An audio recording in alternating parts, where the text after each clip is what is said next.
आजचा दिवस खूपच म्हणजे नको नकोसा वाटणारा वाटत होता, कारण की आज गणपती विसर्जन आहे. 10 दिवस कसे संपले, कसे गेले कळलंच नाही. असं वाटतंय की आत्ता तर गणपती बसले होते आणि लगेच चालले सुद्धा. तर आज आनंद चतुर्थी आहे, म्हणजेच आता गणपती बाप्पा उठणार आहे, विसर्जनाचा दिवस आहे. तर मग बाप्पासाठी परत एकदा आम्ही आज दुपारी मोदक बनवले होते आणि करंज्यासुद्धा बनवल्या होत्या. बाप्पाला मोदक खूप जास्त आवडतात आणि आमच्या घरी सगळ्यांनाच खूप जास्त आवडतात. सकाळी केंद्रात जाऊन आलो, स्वामींच्या दर्शन वगैरे घेऊन आलो. केंद्रात सत्यनारायणची पूजा होती. मग घरी येऊन मोदक वगैरे बनवलं. त्यानंतर उद्या मी एक ड्रॉइंग कॉम्पिटिशनमध्ये पार्टिसिपेट केलं आहे, त्यासाठी माझी तयारी चालू आहे. मी ते ड्रॉइंग काढून बघत होते, प्रॅक्टिस करत होते आणि सगळ्या पेन्सिल वगैरे व्यवस्थित शार्प करून घेतलं. आणि मग हीच सगळी माझी प्रॅक्टिस झाल्यानंतर 5 वाजता दुकानातून घरी आले. आम्ही गणपतीची आरती केली, दही भात दिला गणपतीसोबत द्यायचा असतो. तुम्ही देता की नाही माहीत नाही, आम्ही देत असतो.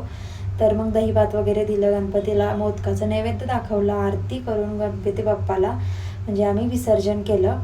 तर मी काय विसर्जनाला गेले नव्हते, साईशा आणि तिचे पप्पा दोघेजण गेले होते. आणि त्यानंतर मग घरात खूपच उदास वाटत होतं. म्हटलं चला बाहेर जाऊ. मग खाली मग इथे मिरवणूक वगैरे चालू आहे गणपती विसर्जनाची.